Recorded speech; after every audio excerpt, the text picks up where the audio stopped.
Então, galera, beleza? Bem-vindos de volta. Eu estava falando para vocês no final do bloco passado sobre o fundamento do juízo das garantias, do juiz das garantias, que é exatamente garantir a imparcialidade do juiz. Meus amigos, nós temos a chamada imparcialidade subjetiva e a imparcialidade objetiva. Essa imparcialidade subjetiva, que é o objetivo máximo, é garantir que o juiz não tenha um interesse final naquele resultado do processo que ele vai decidir. Então imagine aí, olha, eu vou mandar prender meu desafeto. Ele tem um motivo para condenar além daquele processual. Isso não pode existir no ordenamento jurídico, no Estado democrático de direito, tá certo? Então a gente tem que garantir que o juiz não tem nenhuma vantagem, nenhum ganho, nenhum interesse, tampouco em condenar, tampouco em absolver.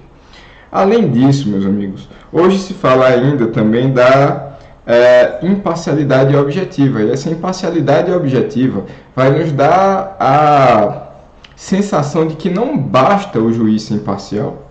Aquela famosa expressão da mulher de César, né? Não basta a mulher de César ser honesta, ela tem que parecer honesta. Mesma coisa aqui, não basta o juiz ser imparcial, ele tem que parecer ser imparcial no intuito de não colocar em risco todo o Estado aplicador do direito, senão aquelas decisões todas poderão ser questionadas mais à frente devido ali uma aparência. Talvez o juiz foi o mais íntegro e o mais correto possível, mas a aparência de sua parcialidade poderá colocar em dúvida todo o processo. Dessa maneira, o juiz de garantia surge como uma opção para garantir tanto a imparcialidade subjetiva quanto objetiva.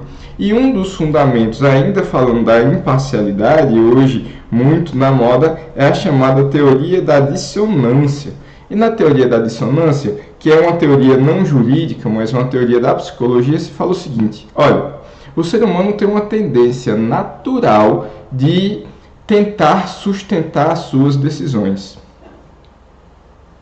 O ser humano, sempre que toma uma posição, ele sempre tem aqueles argumentos e ele vai procurar sempre novos argumentos para mantê-lo na sua zona de conforto. Assumir um erro é algo desconfortável. Agora vamos trazer isso para o direito, para o juiz. Olha, imagine aquele juiz que ele já garantiu ali uma interceptação telefônica, ou garantiu até, sei lá, uma prisão cautelar, uma prisão provisória, e aí sempre que ele vai tomar essas decisões, ele meio que está caminhando no sentido de admitir uma culpa. Ninguém vai mandar prender outra pessoa que acredita que seja inocente, que tem convicção de sua inocência. Ah, professor, mas tem que ter a dúvida.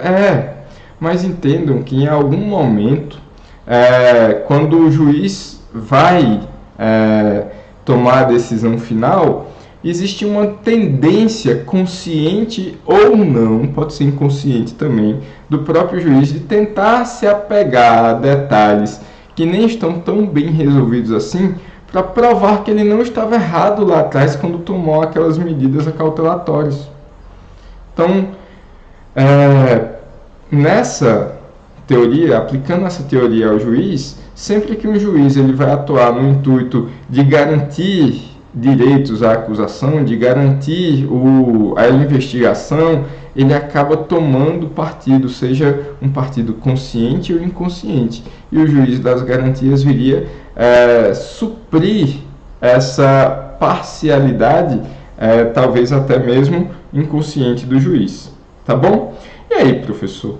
Por que na prática parece que está começando a ficar bonito, começa a fazer sentido, mas por que foi que Fux suspendeu? Quais são os argumentos quanto à inconstitucionalidade do juízo de garantias? Meus amigos, seguinte, a primeira corrente vai dizer que vamos lá, primeiro sobre o vício formal. Dentro do vício formal nós temos uma corrente que diz que é inconstitucional e uma corrente que diz que é constitucional. E aí, professor? Quais são os argumentos? Meus amigos, Quem diz que é inconstitucional formalmente, inclusive é a argumentação do ministro Fux na decisão cautelar que ele tomou nas ADIs que eu já citei para vocês, ele diz que há um vício de iniciativa, porque o juiz de garantia seria uma norma de condão híbrido. É uma norma processual ao tratar da jurisdição, mas também é uma norma de organização do Poder Judiciário. Inclusive tem, salvo engano, o 3D, agente terceiro D, nós vamos lê-lo, que ele vai dizer como que vai ser formado. Há uma interferência sim na organização do Poder Judiciário, que não poderia ter acontecido. Por que não, professor? Porque a organização do Poder Judiciário é de iniciativa privativa do Poder Judiciário. Então, de fato, haveria ali um vício formal e está mais nítido, salvo engano, no artigo 3º-B. Vamos ler 3º-D de dado. Uma segunda corrente que foi sustentada pelo ministro Dias Toffoli, enquanto estava ali no plantão judiciário, no recesso do STF, ele chegou a tomar uma decisão no dia 15 de janeiro, como eu já falei para vocês. Ele disse que, na verdade, não se trata, na verdade, de uma norma de organização do Estado, mas, como nas palavras de José Frederico Marx, uma lei processual, que é uma que versa apenas sobre a questão da jurisdição. Não trata de na verdade, trata-se apenas da competência funcional, e a competência é uma norma de jurisdição e não de organização do Estado, não de organização do Poder Judiciário. Ele não está dizendo quantos juízes tem que ter na comarca, ele está dizendo que eu preciso ter uma estrutura mínima. Na verdade, não é nem estrutura, eu tenho um juiz que não pode tomar determinadas decisões porque ele participou na fase investigatória. Então, há essa celeuma. No voto está 1-1 já no STF, a não ser que os ministros saiam aí antes de uma tomada, de um julgamento final. Além do mais, pessoal, então, já falei para vocês do vício formal, já falei do 3º-D, mas vamos lá. Existe também um vício material. Depois eu vou dar uma olhada no slide de vocês para não ficar esse rimo, acho que ficou uma página repetida. Vamos lá. Primeira corrente, violação da autonomia administrativa e financeira do Poder Judiciário. E aqui não feriria apenas o condão da iniciativa legislativa, então deixa de ser formal, principalmente por violar, sem a dotação orçamentária e principalmente diante do teto de gastos fiscais trazidos ali pela emenda constitucional 95, o Poder Legislativo está impondo ao Poder Judiciário um aumento de despesas sem dar a ele as condições disso. Daí uma inconstitucionalidade material, principalmente por ferir o teto de gastos. A segunda corrente, que também foi defendida pelo ministro Dias Toffoli, já diz que não, por mais dificuldades que vai gerar, não necessariamente se fala em aumento de gastos. Então, Fux diz, olha, vai demandar a contratação de mais juízes, isso é caro, mais concurso público. Dias Toffoli diz, não precisa. Nós podemos organizar, por exemplo, em cada cabeça de comarca, em cada circunscrição, eu coloco ali uma cidade principal, num lugar que tenha mais de uma vara. Essa cidade principal poderia ter aquela centro de inquérito, aquela central de inquérito, e esse juiz ficaria responsável pelas fases preliminares, e em cada comarca teria ali então o juiz de instrução e julgamento. Então ele vê possibilidades da existência do juiz de garantias sem necessariamente aumentar os gastos. E aí, pessoal, para encerrar já perto do nosso quarto bloco, professor, quando que inicia a eficácia do juiz de garantias? Meus amigos, em tese, o dia que iniciou a eficácia do pacote anticrime foi o dia 23/1, e não há uma regra diferente para o juiz de garantias. Mas, ali dia 15/1, Toffoli falou que a partir da publicação dessa decisão, que acho que chegou a acontecer no dia 18, se contaria 180 dias para uma regra de transição, para facilitar que os estudiosos entendessem, que o próprio Poder Judiciário conseguisse se organizar internamente, mas aí eu lembro para vocês, ali no comecinho de fevereiro, o Fux suspendeu a eficácia sine die. Então, por enquanto, a gente não aplica ainda o juízo de garantias. Professor, mas ele fala que, olha, na verdade ele não fala, a lei não fala nada.